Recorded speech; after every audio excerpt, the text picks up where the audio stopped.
Hi, my name is Nicole Butchak. This is my research presentation on transgender equality. Um, my research question was, in what ways can we improve equality for the transgender community? Um, this kind of shaped my research process because I had to try to define the inequalities that this population is facing on an almost daily basis, and then kind of attempt to figure out how that equality could be achieved. Overall, it was not an easy process. There was a lot of instances of discrimination to choose from and not a lot of clear ways to achieve equality.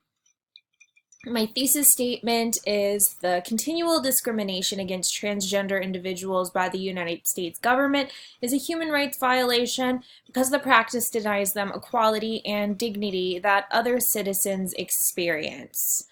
I arrived at that particular thesis because I have witnessed all the discrimination that this population has faced over the years, and it is just one of many instances of discrimination in this country.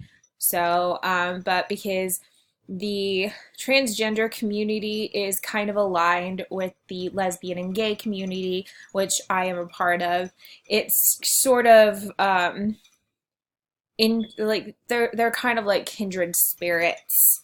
So it was really easy for me to kind of, empathize with that. So my overview of my topic and my argument, just a couple quick facts where, this particular population is very vulnerable and they have been targeted by the current executive government 37 times since 2017. It probably is more at this point. That was just the amount of times that the National Center for Transgender Equality had cited at that particular moment when I used the source.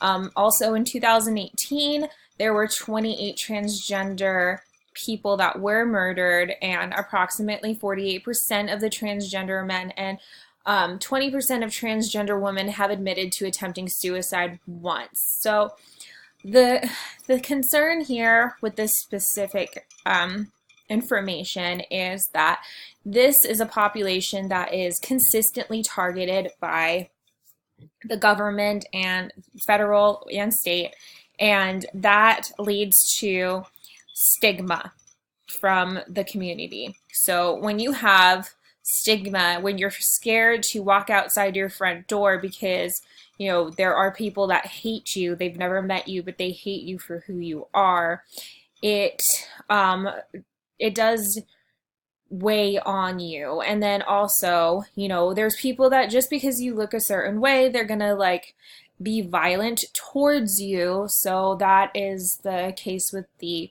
instances of murder. Counter argument is the freedom of religion. So the Department of Health and Human Services did publish a rule which encourages hospital staff and officials and insurance companies to deny care to patients based on religious or moral beliefs.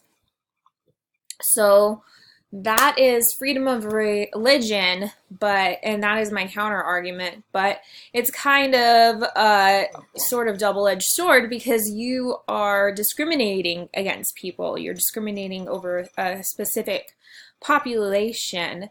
So it was really hard to find a true counter argument that, it wasn't just, yeah, so it was just really difficult to find a counter argument, but that was the one I did find. So my solutions were from a behavioral health perspective to end the stigma, to just try to have a deep understanding of their stigma, including your own implicit assumptions about gender, recognition of privilege that comes with meeting societal expectations about gender, and the powerful influence of cultural messages and how our bodies are gendered. So once you have an understanding of all of that, and you are able to, recognize that you have inherent privilege because you are cisgender, which means that you believe that your, gender is the gender that you were assigned at birth. Yeah, and you are able to use that to become an ally for this vulnerable population. So, evidence-based practice models, which is what the behavioral health perspective is, they just show the value of an approach and show that it does work. So from a behavioral health perspective, this is a solution. The call to action is, in order to rectify this discrimination, we have to educate ourselves and become allies.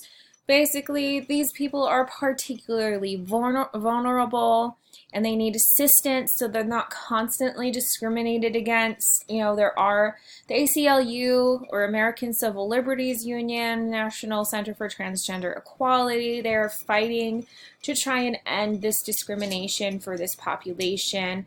But it is very difficult because,